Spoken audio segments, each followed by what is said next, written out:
നമസ്കാരം. കേരളത്തിലെന്നല്ല രാജ്യത്ത് തന്നെ ഇത്തരമൊരു കുടുംബം ഉണ്ടാകില്ല എന്നുറപ്പാണ്. ഒരു കുടുംബത്തെ ഭയന്ന് ഒരു നാടൊന്നാകെ ജീവിക്കേണ്ടി വരിക. ഏതെങ്കിലും സിനിമയിലെ കഥയില്ലിതാ. ഇങ്ങ് തലസ്ഥാനത്ത് ഭരണസിരാ കേന്ദ്രത്തിന് വെളിപ്പാടകലെ കരിക്കകം എന്ന സ്ഥലത്ത് നടക്കുന്ന ഒരു സംഭവ കഥയാണിത്. സുജിത് കൃഷ്ണ എന്ന പട്ടി സുജിത്തും ഭാര്യ സിതാര ചന്ദ്രനും കൂടി നടത്തിക്കൊണ്ടിരിക്കുന്ന അക്രമങ്ങളിൽ നട്ടം തിരിഞ്ഞ നാട്ടുകാർ ജാതി മത രാഷ്ട്രീയ ഭേദമില്ലാതെ ജനകീയ കൂട്ടായ്മ രൂപീകരിച്ചിരുന്നു. പട്ടി സുജിത്തിനെ കാപ്പ ആക്ട് ചുമത്തി ഇപ്പോൾ വിയ്യൂർ സെൻട്രൽ ജയിലിൽ അടച്ചിരിക്കുകയാണ്. ഈ വാർത്ത DNA ന്യൂസ് മുമ്പ് റിപ്പോർട്ട് ചെയ്തിരുന്നു. നിരവധി ക്രിമിനൽ കേസുകളിൽ പ്രതിയായ സിതാരയ്ക്കെതിരെയും ഇപ്പോൾ കാപ്പ ചുമത്തിയിരിക്കുകയാണ്. എന്നിട്ടും ഇവർ നാട്ടുകാർക്കെതിരെ വധഭീഷണി മുഴക്കുകയും പലർക്കെതിരെയും കള്ളക്കേസ് കൊടുക്കുകയും ഒക്കെ ചെയ്ത വിഹാരം തുടരുകയാണ്. ഇക്കഴിഞ്ഞ ബുധനാഴ്ച ഇവരുടെ അക്രമങ്ങളിൽ നിന്ന് ശാശ്വതമായ ഒരു പരിഹാരമുണ്ടാകണം എന്നാവശ്യപ്പെട്ട് ഒരു ജനകീയ കൂട്ടായ്മ നടന്നു. ആ കൂട്ടായ്മയിൽ പങ്കെടുത്തു സംസാരിച്ച കടകംപള്ളി സുരേന്ദ്രൻ MLA വാക്കുകളിലുണ്ട് സുജിത് കൃഷ്ണ സിതാര ചന്ദ്രൻ ദമ്പതികൾ എത്രമാത്രം അപകടകാരികളാണെന്ന്. ഒരു കുടുംബത്തിനെതിരെ ജനകീയ കൂട്ടായ്മ നടത്തുക, ആ കൂട്ടായ്മയിൽ ഒരു ജനപ്രതിനിധി പങ്കെടുത്തു സംസാരിക്കുക, ഇതിൽ നിന്നു തന്നെ ഊഹിക്കാം ആ കുടുംബം എത്രമാത്രം അപകടകാരികളാണെന്ന്. കടകംപള്ളി സുരേന്ദ്രന്റെ വാക്കുകൾ ആദ്യാവസാനം നിങ്ങൾ കേൾക്കുക. 1974 അടിയന്തരാവസ്ഥയ്ക്ക് തൊട്ടു മുമ്പാണ് CPM-ന്റെ ഒരു അംഗമായി അന്ന് പ്രവർത്തിച്ചിരുന്ന കേരള സോഷ്യലിസ്റ്റ് യുവജന ഫെഡറേഷൻ എന്ന സംഘടനയുടെ പ്രവർത്തകനായിട്ട് ഡിഗ്രി വിദ്യാർത്ഥിയായിരുന്ന ഞാൻ, 1ാം വർഷം ഡിഗ്രി വിദ്യാർത്ഥിയായിരുന്ന ഞാൻ ആനേറയിലെ അരശുമുട്ടിൽ എൻ്റെ പൊതുപ്രവർത്തനം ആരംഭിക്കുന്നു. അതിനുശേഷം ഏതാണ്ട് അരനൂറ്റാണ്ട് പിന്നിടുകയാണ്. ഇതിനിടയിൽ നമ്മുടെ ജില്ലയിലും സംസ്ഥാനത്തും വിവിധങ്ങളായിട്ടുള്ള പ്രശ്നങ്ങളെ ആസ്പദമാക്കി 100,000 പരിപാടികളിൽ, സമരപരിപാടികളിലും ക്യാമ്പയിനുകളിലും പൊതുസമ്മേളനങ്ങളിലും ഒക്കെ സംബന്ധിക്കാൻ ഇടയായിട്ടുണ്ട്. വലിയ പോരാട്ടങ്ങൾ, ഉജ്ജ്വലങ്ങളായിട്ടുള്ള സമരങ്ങൾ, അതിനൊക്കെ നേതൃത്വം കൊടുക്കാനോ അതിന്റെ ഭാഗമായി പ്രവർത്തിക്കാനോ സാധിച്ചിട്ടുണ്ട്. പക്ഷെ കഴിഞ്ഞ 4 പതിറ്റാണ്ട് കാലത്തെ 45 വർഷത്തിന്റെ പൊതുജീവിതത്തിന് ആദ്യമായിട്ടാണ് ഇത്തരമൊരു കൂട്ടായ്മയിൽ ഇതുപോലൊരു വിഷയത്തെ ആസ്പദമാക്കി സംസാരിക്കേണ്ടി വന്നിട്ടുള്ളത്. ഞാൻ അത്ഭുതത്തോടു കൂടിയാണ് യഥാർത്ഥത്തിൽ കഴിഞ്ഞ കുറച്ചു നാളായി കരിക്കകം പ്രദേശത്ത് ഒരു കുടുംബം നടത്തുന്നതായിട്ടുള്ള അന്യായങ്ങളെ നോക്കിക്കാണുന്നത്. നമ്മുടെ ഈ പ്രദേശം എന്ന് പറയുന്നത്, ഇവിടെ കൗൺസിലർ കുമാരൻ സൂചിപ്പിച്ചതുപോലെ കഴിഞ്ഞ കുറച്ചു കാലത്തിന് മുമ്പ്, 8 വർഷങ്ങൾക്ക് മുമ്പ് രാഷ്ട്രീയമായ കാരണങ്ങളാലുള്ള സംഘർഷങ്ങളും സംഘടനകളും ഒക്കെ ധാരാളമായിട്ട് ഉയർന്നിരുന്ന ഒരു പ്രദേശമാണ്. പിന്നീട് സംഘർഷങ്ങൾക്കും സംഘടനകൾക്കും നേതൃത്വം കൊടുത്ത ആളുകൾക്ക് മനസ്സിലായി അത്തരം സംഘർഷങ്ങളോ സംഘടനകളോ നമ്മുടെ ജീവിതത്തെ മുന്നോട്ട് നയിക്കുന്നതിന് ഒരിക്കലും സഹായകരമാവില്ല. അതുകൊണ്ട് അതിന് നേതൃത്വം കൊടുത്ത ആളുകൾ തന്നെ ഏതാണ്ട് ഇതെല്ലാം അവസാനിപ്പിച്ച്, രാഷ്ട്രീയ പ്രവർത്തനം എന്ന് പറയുന്നത് ജനങ്ങൾക്കിടയിലുള്ള പ്രവർത്തനമാണ്. ജനങ്ങളുടെ വിശ്വാസം തടലാണ് രാഷ്ട്രീയ പ്രവർത്തനത്തിന്റെ പൊതുവായിട്ടുള്ള കാര്യം എന്ന് പറയുന്നത്. ജനങ്ങളെ കത്തിക്കാട്ടിയും കടാര കാട്ടിയും വാളെടുത്ത് കരുത്തെ വെച്ചൊന്നും ജനങ്ങളുടെ വിശ്വാസം ആർജിക്കാനൊന്നും സാധിക്കുകയില്ല. ജനങ്ങളുടെ വിശ്വാസം ആർജിക്കുന്നതിന് വേണ്ടിയിട്ടുള്ള തരത്തിൽ പ്രവർത്തന രംഗത്ത് കടന്നു വരണം എന്ന് ചിന്തിച്ചപ്പോ നമ്മുടെ ഈ പ്രദേശത്ത് വളരെ സമാധാനപരമായിട്ടുള്ള ഒരു സാമൂഹ്യ അന്തരീക്ഷത്തെ സൃഷ്ടിക്കാൻ സാധിച്ചു എന്നുള്ളതാണ്. കഴിഞ്ഞ 8-10 വർഷക്കാലമായിട്ടും, വിശേഷിച്ച് കഴിഞ്ഞ 7-9 വർഷക്കാലമായിട്ട് ഏതെങ്കിലും തരത്തിലുള്ള ഒരു സംഘർഷവും ഏതെങ്കിലും തരത്തിലുള്ള ഒരു സംഘടനവും നമ്മുടെ ഈ പ്രദേശത്തുണ്ടായിട്ടില്ല. അതുകൊണ്ട് രാഷ്ട്രീയ പാർട്ടികൾ പ്രവർത്തിക്കാതെ ഒന്നും ഇരിക്കുന്നില്ല. ഇപ്പൊ ഈ പാർലമെന്റ് തെരഞ്ഞെടുപ്പിൽ തന്നെ ഓരോരുത്തരും അവരവരുടെ നിലനിന്നുകൊണ്ട് പ്രവർത്തിക്കേണ്ടത്. ജനങ്ങളാണ് വോട്ട് ചെയ്യുന്നത്. അതിനു മുമ്പ് നഗരസഭാ തെരഞ്ഞെടുപ്പിൽ നമ്മുടെ ഈ പ്രദേശത്തെ രാഷ്ട്രീയ കക്ഷികൾ പ്രവർത്തിച്ചു. ജനങ്ങൾ വോട്ട് ചെയ്തു, കുമാരനെ ജയിപ്പിച്ചു. നഗരസഭാ തെരഞ്ഞെടുപ്പ് കഴിഞ്ഞതിന് ശേഷം നിയമസഭാ തെരഞ്ഞെടുപ്പ് വന്നു. അവിടെ നമ്മൾ പ്രവർത്തിച്ചു, രാഷ്ട്രീയ കക്ഷികളും ഒക്കെ പ്രവർത്തിച്ചു. അന്ന് വ്യത്യസ്തമായിട്ടുള്ളൊരു വിധി എഴുതി ഉണ്ടായി. പാർലമെന്റ് തെരഞ്ഞെടുപ്പിൽ വ്യത്യസ്തമായിട്ടുള്ള വിജയത്തുണ്ടായി. ഓരോ തെരഞ്ഞെടുപ്പ് രംഗത്തും ജനങ്ങൾ ചിന്തിച്ച് അവർക്ക് ഇഷ്ടമുള്ള ആളുകളെ തീരുമാനിക്കുന്ന ഒരു സംവിധാനമാണെന്ന് ബോധ്യപ്പെടാനായിട്ട് നമുക്ക് കുറച്ചു കാലം വേണ്ടി വന്നു എന്നുള്ളതാണ്. പക്ഷെ ഇന്നിപ്പോ ഏറ്റവും സമാധാനപരമായും വളരെ മനോഹരമായും ജനങ്ങൾ ജീവിക്കുന്ന ഒരു പ്രദേശമായിട്ട് നമ്മുടെ ഈ കരിക്കം പ്രദേശം മാത്രമല്ല, കടകംപള്ളി മേഖലയാകെ മാറിയിട്ടുണ്ട്. എവിടെയെങ്കിലും ഏതെങ്കിലും തരത്തിലുള്ള ചെറിയ പ്രശ്നങ്ങൾ പോലും നമ്മുടെ കടകംപള്ളിയുടെ പഴയ പഞ്ചായത്തിന്റെ പ്രദേശമായിട്ടുള്ള 3 കോർപ്പറേഷൻ വാർഡുകളിൽ എവിടെയും നടക്കുന്നതായിട്ട് നമ്മുടെ അനുഭവത്തിലില്ല.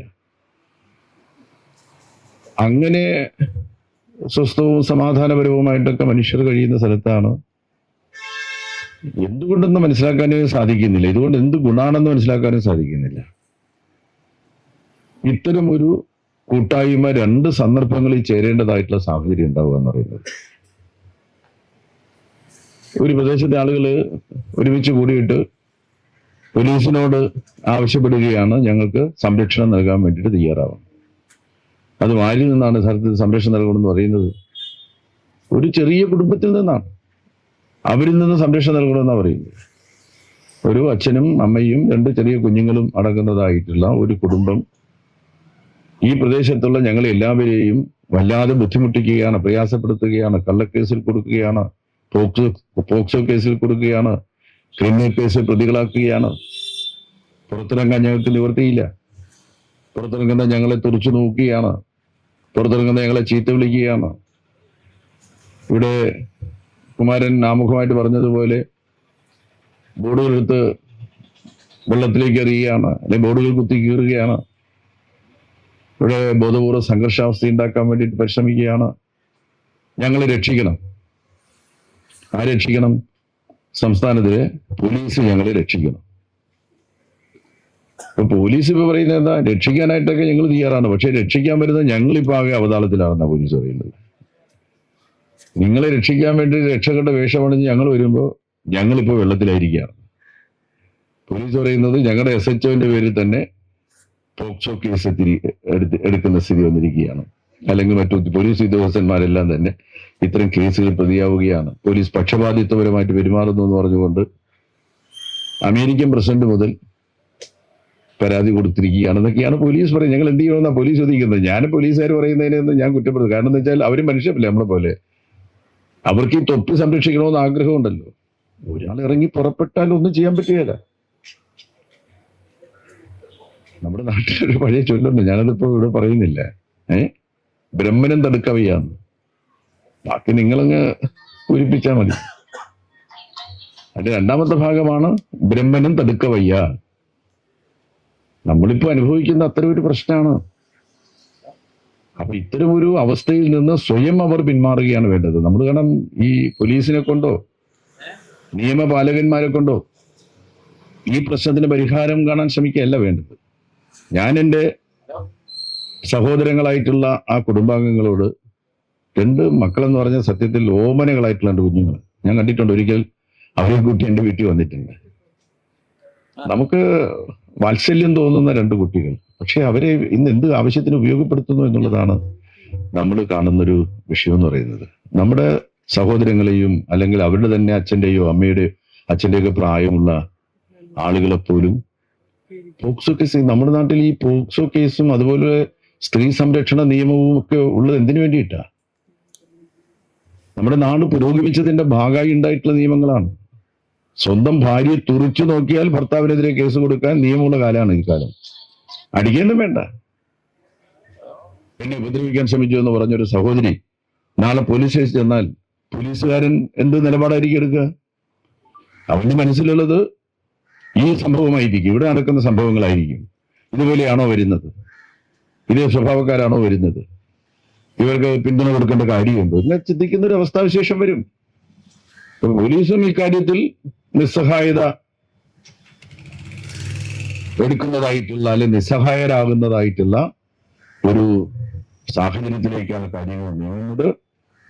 ഞാന് വളരെ സ്നേഹത്തോടും ഏറെ വിനയത്തോടും ഒരു ജനപ്രതിനിധി എന്നുള്ള നിലയിലും ഒരു പൊതുപ്രവർത്തകൻ എന്നുള്ള നിലയിലും ഈ കരിക്കകത്തെ താമസക്കാരൻ, കരിക്കകം നിവാസിയായിട്ടുള്ള നിങ്ങളുടെ ഒരു സഹോദരൻ എന്നുള്ള നിലയിലും ഈ കുടുംബത്തോട് വളരെ സ്നേഹത്തോടു കൂടി അഭ്യർത്ഥിക്കുന്നത്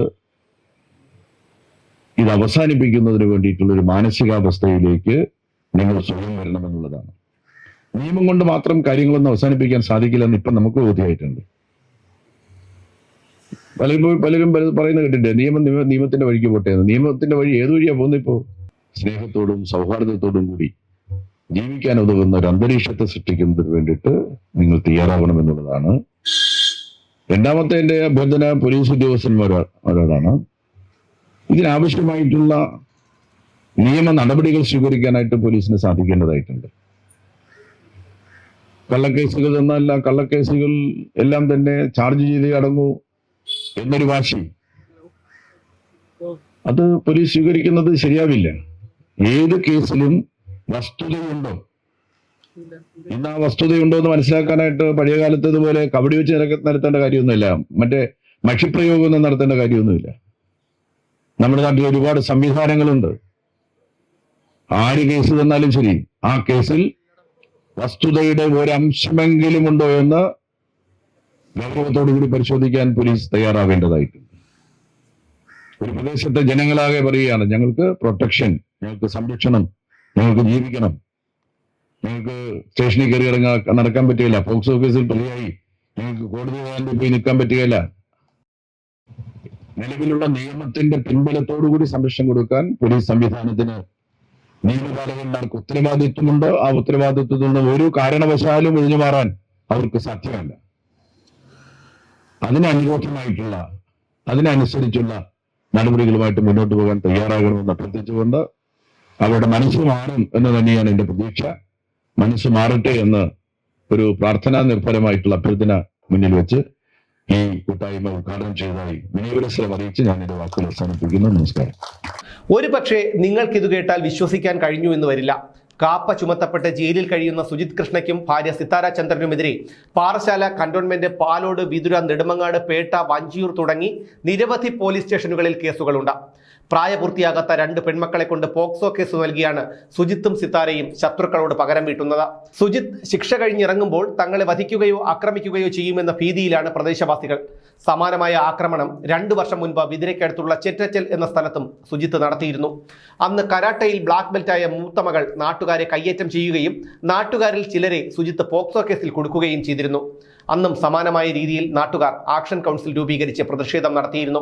കരിക്കകത്ത് നടന്ന ജനകീയ കൂട്ടായ്മയിൽ കടകംപള്ളി സുരേന്ദ്രനെ കൂടാതെ വാർഡ് കൗൺസിലർ DG കുമാരൻ, മുൻ കൗൺസിലർമാരായ S Suresh, S Ratheendran, advocate Aswathy, Karikkakam Suresh, VJ Murali എന്നിവരും പങ്കെടുത്തു സംസാരിച്ചു. ഇത് വളരെ ശക്തമായി നമുക്ക് MLA ഈ ഉണ്ട്, MLA ഭാഗത്തു നിന്ന് എല്ലാ പിന്തുണയും ഉണ്ട് എന്നുള്ള കാര്യം സംശയമില്ല. അദ്ദേഹത്തിന്റെ നേതൃത്വത്തിലാണ് ഇത് വിളിച്ചത്. ടെക്നോ പാർക്കിലും അതുപോലെ തന്നെ എയർപോർട്ടിലും ഒക്കെ ജോലി കഴിഞ്ഞ് വരുന്ന പെൺകുട്ടികളാണ്. മുമ്പൊക്കെ പെൺകുട്ടികൾക്ക് 8 മണി മുതൽ 5 മണി വരെ ഡ്യൂട്ടി കൊടുക്കാൻ പാടുള്ളൂ. ഇപ്പോൾ അവരും ആണുങ്ങളെ പോലെ 3 ഷിഫ്റ്റ് ചെയ്തിട്ട് ഒറ്റയ്ക്കാണ് വരുന്നത്. ചില സമയങ്ങളിലൊക്കെ ഇവരുടെ ഭാഗത്തുനിന്ന് വലിയ ശല്യങ്ങൾ ഉണ്ടാവുകയാണ്. നമ്മൾ പറയുന്നതെല്ലാം പോലീസിന്റെ ഭാഗത്ത് നീതിപൂർവമായ പ്രവർത്തനങ്ങൾ മതി എന്നുള്ളതാണ്. അല്ലാതെ നമുക്ക് മറ്റു കാര്യങ്ങളൊന്നും നമ്മൾ ആഗ്രഹിക്കുന്നില്ല. നമ്മൾ ഇതിനെ ചട്ടപ്പിപ്പീസ് കാണിക്കാനോ ഇതൊക്കെ നിലയ്ക്ക് നിർത്താൻ വളരെ എളുപ്പം കഴിയും. 10 പിള്ളേർ വിചാരിച്ചാൽ തീരുന്നതേ ഉള്ളൂ. നമ്മുടെ നാടിന്റെ വിഷയമാണെന്ന് മനസ്സിലാക്കി എല്ലാ നാട്ടുകാരും ഒരുമിച്ച് ചേർന്ന് ഒരുമിച്ച് നിന്നാൽ മാത്രമേ നമുക്ക് ഇതുപോലെയുള്ള പ്രശ്നങ്ങൾ പരിഹരിക്കാൻ പറ്റുകയുള്ളൂ. അപ്പൊ എല്ലാവരും ഒരുമിച്ച് നിന്ന് ഇതിനെ ഒരു നല്ലൊരു വിജയമാക്കി എല്ലാവരും എന്ന് മാത്രമേ എനിക്ക് പറയാനുള്ളൂ. അതിനുശേഷം നമ്മൾ നിരവധി പ്രശ്നങ്ങളിൽ നമ്മൾ ഇടപെടുകയും ആക്ഷൻ കൗൺസിൽ രൂപീകരിച്ചതിന് ശേഷം ഒരു പൊതുപ്രവർത്തകൻ എന്നുള്ള നിലയ്ക്ക്, ഒരു ജനപ്രതിനിധി എന്നുള്ള നിലയ്ക്ക് ആക്ഷൻ കൗൺസിലിൽ പങ്കെടുത്തു എന്നുള്ള ഒറ്റ കാരണത്താൽ നിരവധി പരാതികൾ എനിക്കെതിരെയും പോലീസ് സ്റ്റേഷനിൽ കൊടുക്കുകയുണ്ടായി. ഏകദേശം 8ഓളം പേരെ പ്രതികളാക്കിക്കൊണ്ട് അല്ലെങ്കിൽ അവരുടെ പേരിൽ പരാതി കൊടുത്തുകൊണ്ട് ഈ പ്രദേശത്ത് ഒരു വല്ലാത്തൊരു അന്തരീക്ഷം സൃഷ്ടിക്കുവാൻ ശ്രമിച്ചു.